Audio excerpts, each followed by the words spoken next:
day everyone. Today, we will be explaining another lesson in the subject Reading and the Philippine History. So, since we're talking about history now, I realize it's good to get to know our history.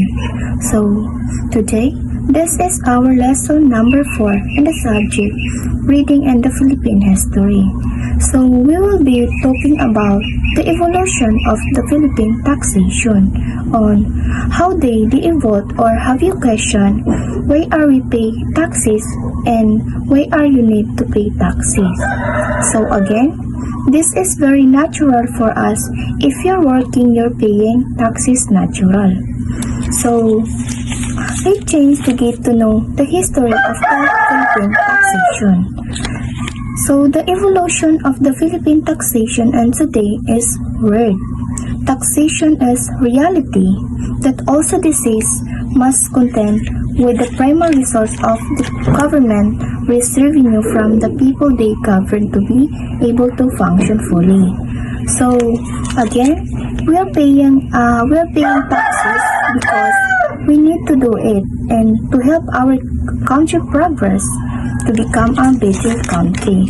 So in change in the taxes of people pay, the government promises to improve the citizens' lives through good governance. So again, we are paying taxes to help our country. We're paying taxes because we want to have a better life. So taxation is a government mechanism to raise funds. So yes, that is correct. So that is the only way to raise funds, develop and evolve through time. So in the context of the Philippines, we must understand that it came our colonial experience, taxation before and today will stay paying taxes. So it became our colonial experience. Okay, so let us change to know the taxation in the Spanish Philippine. So while the Philippines, we have had an abundance of natural resources prior to arrival of Spaniards. So yes, it's true. So our ancestors mostly lived subsistence economies during that time. So we are now still paying taxes like providing labor services. It's a part of paying taxes, paying tributes, paying our obligations such as paying tributes. So that's part of our taxes during the arrival of Spaniards.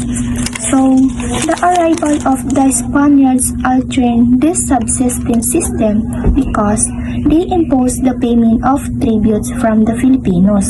So familiar to what are practiced in our colonies and America. So during the arrival of Spaniards, they tried to impose payment of tribute from the Filipinos, so they are asking tribute for us. So the purpose of this tribute is to generate resources to finance the maintenance of the island, such as salaries of government officials and experience of the clergy. So they are forcing us to pay taxes because they are also need that money to finance the maintenance of the islands, of the salaries of the government, and also have fund to support the programs of the clergy. So there are the people exempted to pay tribute. First one is alcalde. Second, governor, soldiers, cabeza de barangay, members of the civil guards, and the government officials. So those are the people who are exempted to paying tributes. So the Filipino who were once too satisfied with agricultural production from subsistence had to increase production to meet the demands of payment, and a more intensive agricultural system had to be introduced.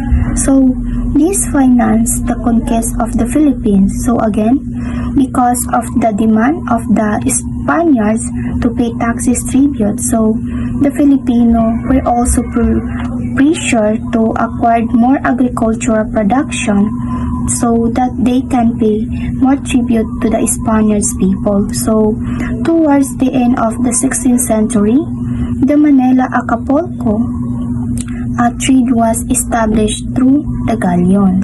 So a way which by the Spaniards could make sure that European presence would be sustained.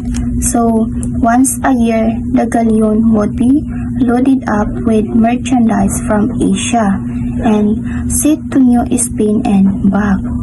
So this improved economy of the Philippines and reinforced the control of the Spaniards over the country. So tax collection was still very poor and subsidy from the Spain would be needed to the studio delivered from the Mexico. So treasury to the Philippines to the galleon. So this subsidy stopped as Mexico became independent in 1820.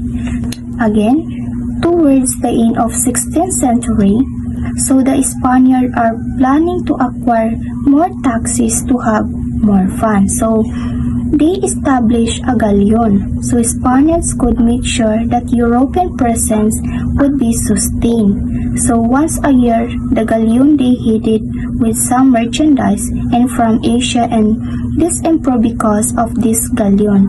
This improved the economy of the Philippines and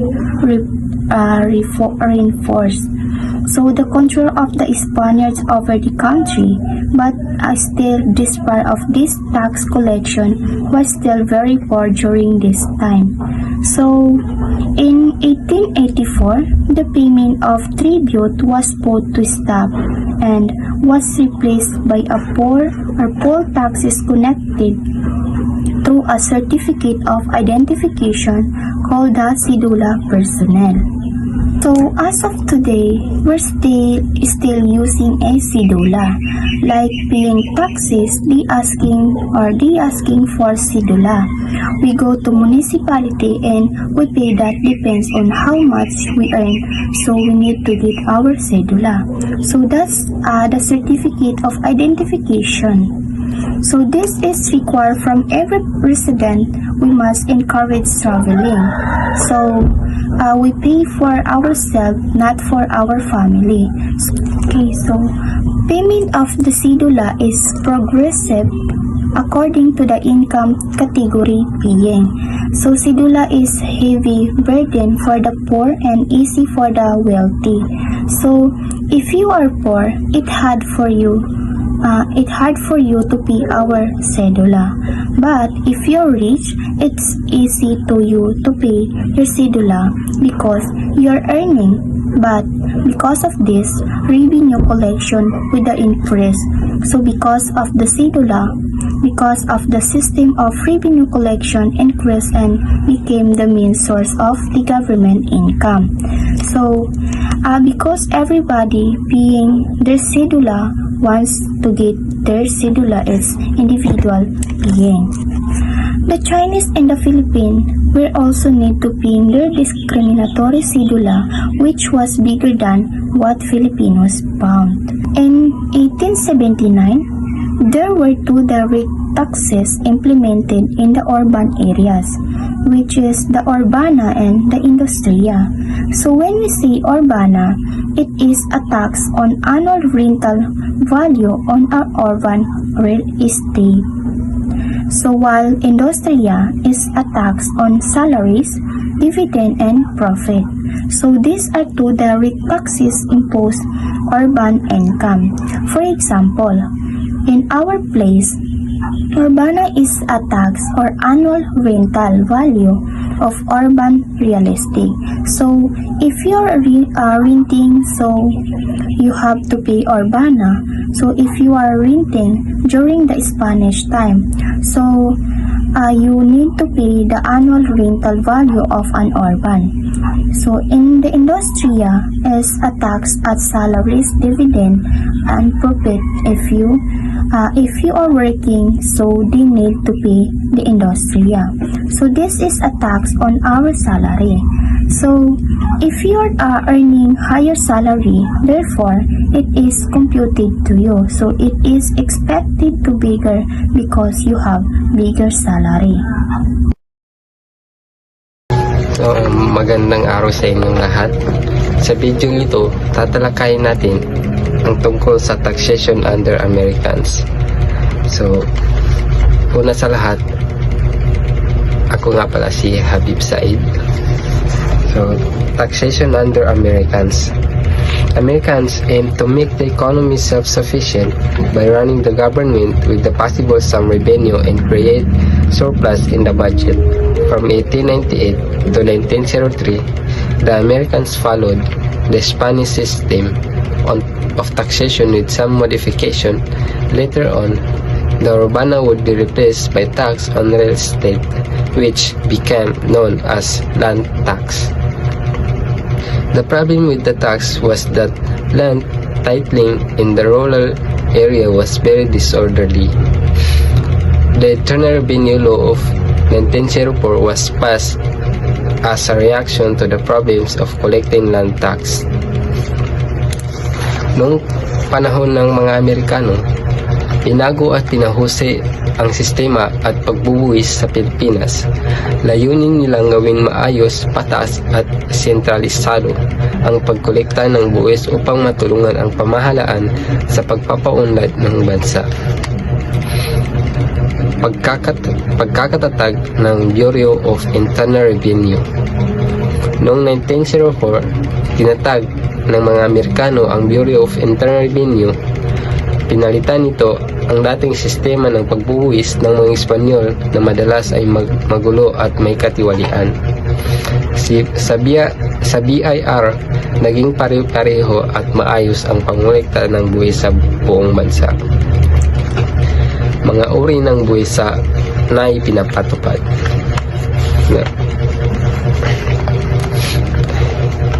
Number 1, income tax o buwis sa kita. Pinakilala noong 1913, lahat ng may kita kabilang ang mga negosyo ay kailangan magbayad ng porsyento ng kanilang kinikita. Ito ay tinatawag na progressive tax. Ibig sabihin, may malaki ang kita, mas mataas ang buwis.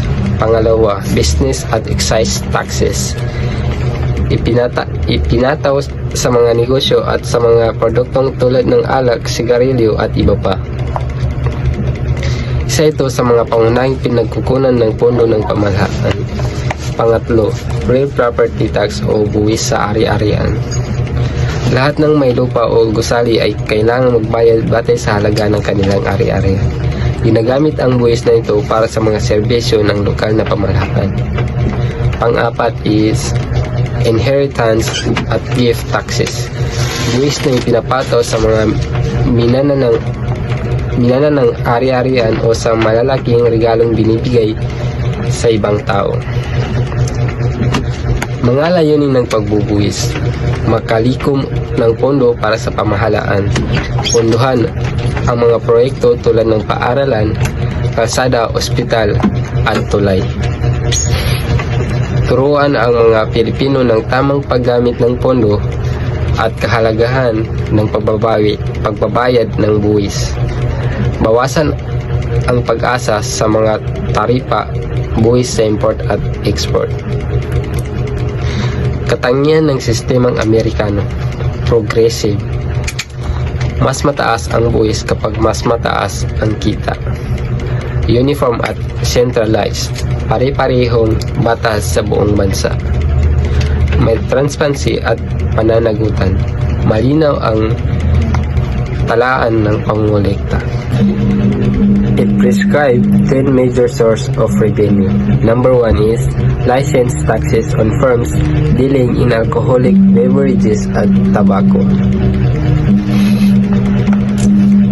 Ang license taxes ay mga buwis o bayad na kailangang kunin ng mga negosyo bago sila payagang magbenta o gumawa ng mga produktong tulad ng alak at sigarilyo. Ibig sabihin, bago makapag-operate ang isang kumpanya na may kinalaman sa paggawa o pagbenta ng alak at sigarilyo, kailangan muna nilang kumuha ng lisensya mula sa pamahalaan at magbayad ng kaukulang buwis. Number 2 is excise taxes on alcoholic beverages and tobacco products. Ang excise tax ay isang uri ng buwis na ipinapato sa mga piling produkto, partikular sa mga alak at sigarilyo. Ibig sabihin, tuwing may gagawing o ibibentang alak o sigarilyo, ang gumagawa o nag-aangkat nito ay kailangang magbayad ng karagdagang buwis sa pamahalaan. Number 3 is taxes on banks and bankers. Ang buwis sa mga bangko o banker ay buwis na ipinapato ng pamahalaan sa kanilang kinikita at operasyon bilang kapalit ng karapatang magsagawa ng mga serbisyong pinansyal. Number 4 is document stamp taxes. Ang document stamp tax ay buwis na binabayaran sa mga legal na dokumento tulad ng kontrata, kasunduan, tseke o titulo bilang patunay na kanilang bisa at pagkilala ng pamahalaan. Number 5 is the sidola. Ang sidola ay isang resibo o katibayan ng pagbabayad ng buwis sa sarili na ginagamit bilang pagkakakilanlan ng isang mamamayan sa loob ng isang taon. Number 6 is taxes on insurance and insurance companies. Ang buwis sa insurance at mga kumpanya ng insurance ay buwis na ipinapato sa mga bayad o premium ng mga kliyente at sa kinikita ng mga kumpanya mula sa pagbibigay ng mga serbisyong pangsiguro. Number 7 is taxes on forest products. Ang buwis sa mga produktong gubat ay buwis na pinapataw sa pagkuha o pagbenta ng mga likas na yaman mula sa kagubatan tulad ng kahoy, uling at dagta upang mapangalagaan ang kalikasan at makalikom ng pondo para sa pamahalaan. Number 8 is mining concessions. Ang mining concession ay tumutukoy sa pahintulot o lisensyang ibinibigay ng pamahalaan sa mga kumpanya upang magmina ng mga likas na yaman tulad ng ginto, tanso at iba pang mineral kapalit ng buwis o bayad sa paggamit ng likas na yaman ng bansa. Number 9 is taxes on business and manufacturing. Ang buwis sa negosyo at paggawa ay buwis na ipinapataw sa mga kumpanyang nagninegosyo o gumagawa ng mga produkto bilang kabayaran sa karapatang mag-operate at makalikom ng kita sa loob ng bansa. And the last is occupational licenses. Ang occupational license ay pahintulot o lisensyang ibinibigay ng pamahalaan sa mga taong nagnanais magtrabaho o magsagawa ng isang propesyon o hanapbuhay, kapalit ng bayad o buwis bilang regulasyon at pagkilala sa kanilang legal na operasyon. In 1907, some provinces were authorized to double the fee for the sidola to support the construction and maintenance of the roads. The industrial tax was divided on the business community according to their profitability. In 1913, the Underwood-Simmons Tariff Act was passed, resulting in a reduction in the revenue of the government as export taxes levied on sugar, tobacco, hemp, and copra were lifted in 1914.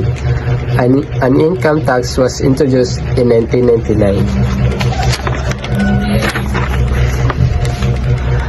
an inheritance tax was created, and in 1932, a national lottery was established to create more revenue for the government. However, these new creations were not enough to increase government revenue. Taxation during the Commonwealth period. So in 1937, the Cedula tax was abolished, which prepared to be a progressive move. But in 1940, a resistance tax was imposed on every citizen aged 18 years old and on every corporation. In 1939, the Commonwealth drafted the National Internal Revenue Code, introducing major changes in the new tax system as follows. Noong panahon ng Commonwealth, isa sa mga malaking pagbabago sa sistema ng pagbubuwis ay pagpataw ng buwis sa mga dividends. Ang dividends ay tumutukoy sa kita o tubo na binibigay ng isang korporasyon o kumpanya sa mga stockholders o may-ari ng shares nito. Bago ang pagbabagong ito, hindi binubuwisan ang mga dividends. Ibig sabihin, ang mga taong tumatanggap ng ganitong kita ay hindi nagbabayad ng buwis. Ngunit kalaunan, ipinasya ng pamahalaan na patawan ng buwis ang mga dividends upang ang mga tumatanggap ng ganitong kita ay magbayad din ng bahagi nito sa gobyerno. The normal tax of 3% and the surtax on income was replaced by a single tax and progressive rate. Binago ng pamahalaan ng Pilipinas ang sistema ng pagbubuwis upang ito ay maging mas simple at makatarungan. Mayroong normal tax na 3% sa lahat ng kita. Bukod dito, may surtax o karagdagang buwis para sa mga mas mataas na kita.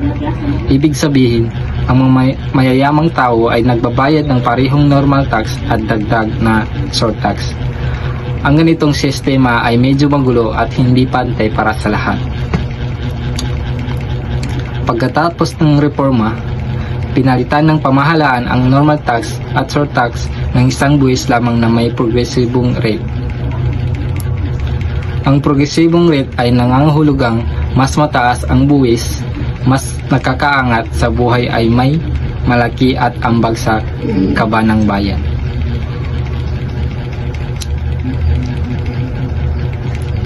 Personal exemption were reduced. Ang ibig sabihin ng personal exemption were reduced ay binawasan ng pamahalaan ang halagang hindi kailangang buwisan kita ng isang tao. Ang personal exemption ay ang bahagi ng iyong kita na hindi sakop ng buwis. Kapag binawasan ito, mas malaking bahagi ng iyong kita ang mabubuwisan, kaya mas malaki ang buwis na babayaran mo. Corporation income tax slightly increased by introducing taxes on inherited estates or gifts donated in the name of the dead person.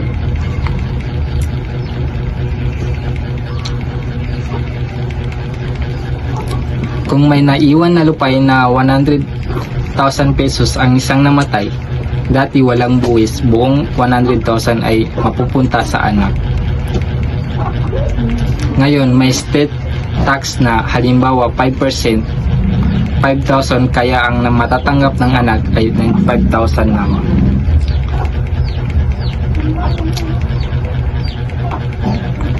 The culminated sales tax was replaced by a single turnover tax of 10% on luxuries.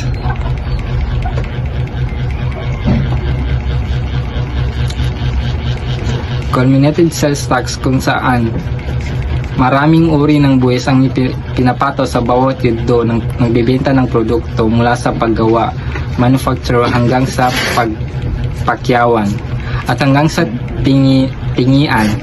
Dahil dito nagkakaroon ng doble o paulit-ulit na pagbubuwis sa isang produkto kaya naging mas mahal ito para sa mga mamimili. Upang mapadali at maging patas ang sistema, pinalitan ang cumulative sales tax ng isang single turnover tax. Ano ang turnover tax? Ang turnover tax ay buwis na ipinapataw sa kabuuang benta ng isang negosyo hindi sa kita kundi sa kabuuang halaga ng mga produktong naibenta.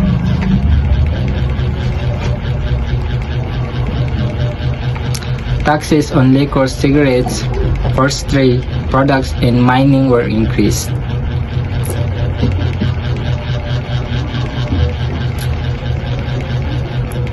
Noong panahon ng Commonwealth, isa sa mga pagbabago sa sistema ng pagbubuwis ay ang pagtaas ng buwis sa mga produkto. Tulad ng alak, sigarilyo, mga produktong galing sa kagubatan at pagmimina. Ang layunin nito ay ang madagdagan ang kita ng pamahalaan upang magamit sa mga proyekto para sa pagpapaunlad ng bansa. Good morning everyone. My topic for today is doing history guide for the students. Internet, it has increasingly become the primary means by which anyone would find any information that they need. Sa ngayon, ang internet na ang pangunahing pinagkukunan ng impormasyon ng mga tao. Cyberspace is a great source for research if you know how to use it properly. Ang cyberspace daw ang pinakamagandang resource na gamitin pag gumagawa tayo ng research. Pag alam natin kung paano ito gamitin.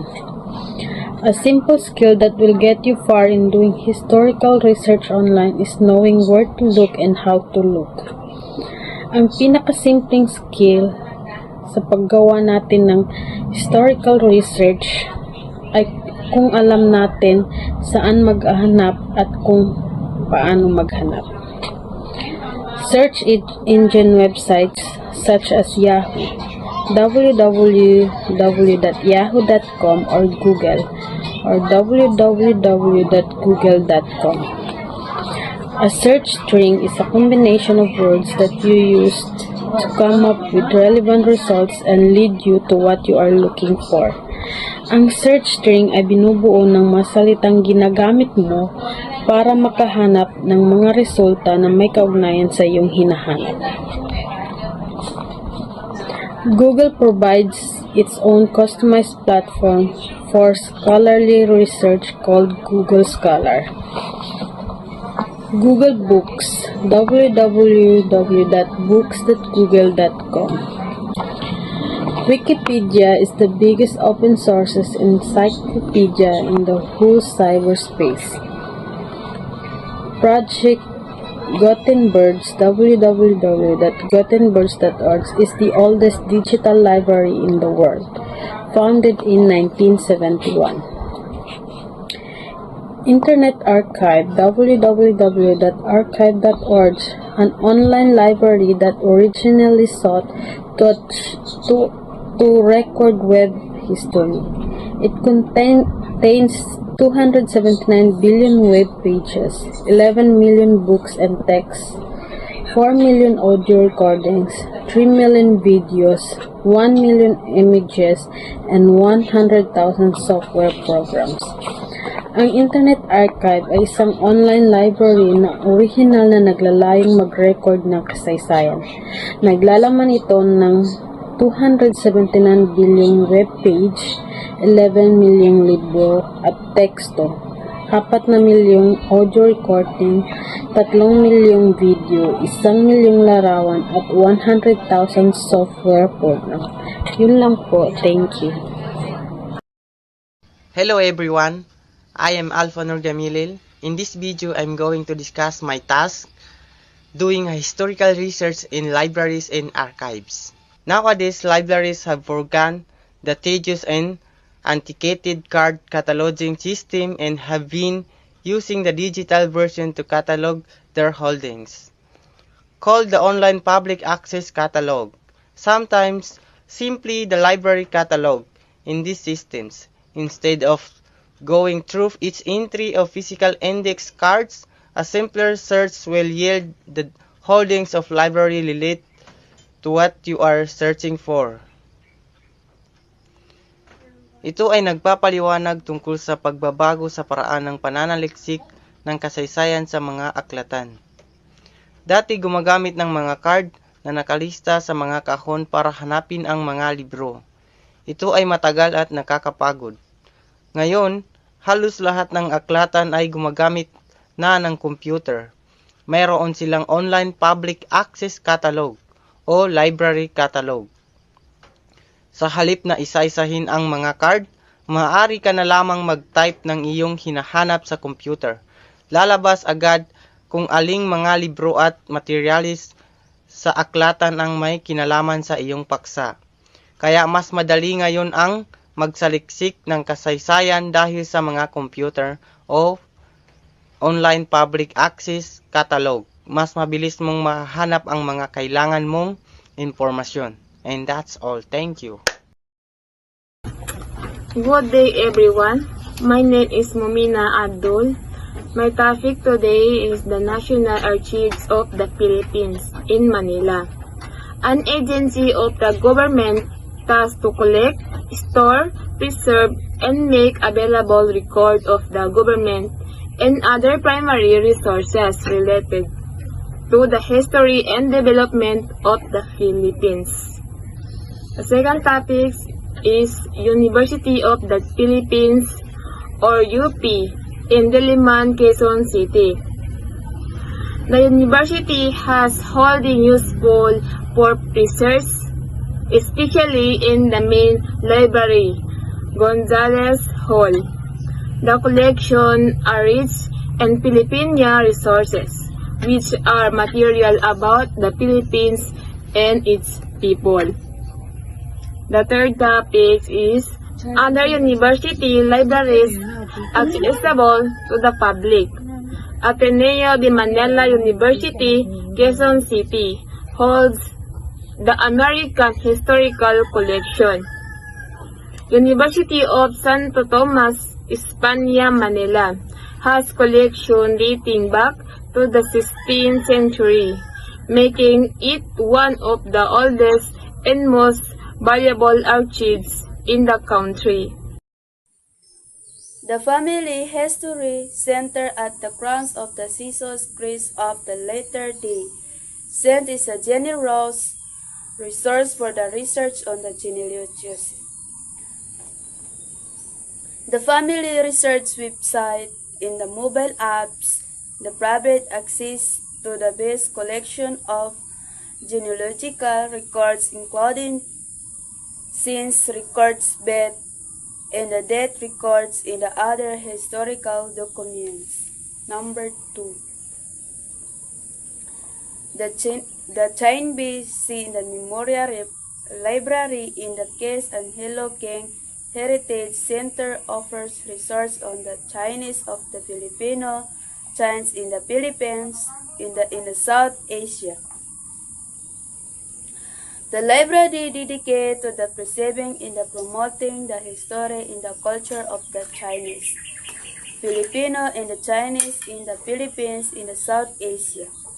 Kaisha Angelo King the Heritage in the Center, a cultural and the education institution that aims to preserve and promote the heritage in the history of the Chinese Filipino. Number 3. The Archdiocese Archive of the Manila has immense crowns that data source. The Archive of the Manila is the significant source for anyone in the interest in exploring the Philippines' rich history, culture, and the heritage. Good morning everyone, I'm Almira D. Abel. My task for today is to discuss the doing life histories and biographical research. First, Life history is an neglected subdiscipline of history because it is seen as a trivial to larger narrative of nations, societies, civilization. The second, individuals' influence can span centuries and generations. Individuals can also influence large and many places. And the third, the writing of life history should not be limited to great individuals like heroes, prophets, or world leaders. Ordinary individuals should also be able to locate themselves in the pages of history. And the fourth, however, doing a life history is not an easy task. The researcher should be able to identify different factors that affected the life of the person he is trying to study. And the last, doing a life history of an individual will also lead to question about his family and genealogy. Family is an important aspect of an individual. It determines the person's socioeconomic status, religious belief, character, interests, and values. So, ang kasaysayan doon ng buhay ay mahalagang bahagi ng kasaysayan na sumasaklaw sa impluensya ng mga individual sa iba't ibang panahon at lugar. Hindi lamang ito tungkol sa mga bayani o pinuno, kundi pati na rin sa mga ordinaryong tao. Ang paggawa nito ay mahirap dahil kailangan suriin ang iba't ibang aspeto ng buhay ng isang tao, kabilang na ang pamilya, upang maunawaan ang kanilang socio-ekonomikong estado na paniniwala at pagpapahalaga. So may tatlong klaseng dapat pag-aralan. Una, ay chronological. Ang chronological ay sinusundan ang pagkasunod-sunod sa mga pangyayari sa buhay ng isang tao. So, and the second is thematic. Ang thematic ay pag-usapan ang iba't ibang tema o aspeto ng buhay ng isang tao. Halimbawa, katulad ng edukasyon, karera o pamilya. And the last is analytical. Ang analytical ay ito ay sinusuri ang mga dahilan at epekto ng mga pangyayari sa buhay ng isang tao. So, that's it. Thank you. Good morning, everyone. I'm Mona A. Biningclan. My topic for today is all about doing local and oral history. Local history is the study of the history of a particular community or a smaller unit of geography. Thus, local history study local communities, local institutions, local groups, local heroes. Doing local history is not an easy task. Despite the seemingly smaller scope of study, historians are often faced with challenges in locating sources for local and specific object of study. Ang local history ay ang pag-aaral ng kasaysayan ng isang particular na komunidad o mas maliit na unit ng geography. For example, ay ang kasaysayan ng inyong bayan o lungsod. And oral history is important in the midst of scarcity and written sources, historical documents, and other materials evidences. This method uses oral accounts of historical subjects, witnesses, members of the communities, and the like. Oral history primarily relies on memory. Ang oral history ay mahalaga sa gitna ng kakulangan ng mga nakasulat sa mapagkukunan, mga dokumentong pangkasaysayan at iba pang material na ebidensya. Ang pamamaraang ito ay gumagamit ng mga salaysay o kwento ng mga saksi, mga miyembro ng komunidad at iba pa tungkol sa mga paksang pangkasaysayan. Ang halimbawa nito ay ang pagre-record ng mga alamat, kasabihan o kwentong paniniwalaan ng mga ninuno. Good morning, everyone. Good morning to you, sir. Good morning, class. My topic for today is all about interactive which history touch historical scenes and museum. Okay, so number 1. History scenes and museums serves at a portal to the past, but the one most take note that a visiting a museum in terms of preparation. Historical. Bagay sa museum ay nagbibigay liwanag at naglilingkod bilang komunikasyon sa nakaraan. Pinapakita nila ang mga kahalagaan ng kasaysayan at kultura, ngunit hindi sapat na basta-basta bumisita sa pagpunta sa museum. Ay nangangailangan ng paghahanda tulad ng pag-unawa sa konteksto o pag-aaral tungkol sa mga eksibita upang mas malalim na maunawaan ng mga mag-aaral. Upon arriving the historical scene of the museum, one thing that you can do is the look for the historical maker there. Maker put by the National Historical. Okay. Mga hakbang na maaaring gawin upang matagpuan at bisitahin ang isang historical site o museum. Kapag nais mong pumunta sa ganito lugar, mahalaga na magplano at mag-research muna. Maaaring gumamit ng internet guidebooks, humingi ng impormasyon mula sa mga lokal na komunidad upang sa ganitong paraan, mas maayos at makabuluhan ang pagbisita at pag-intindi sa kasaysayan at kahalagaan ng lugar bago ka pa man dumating doon.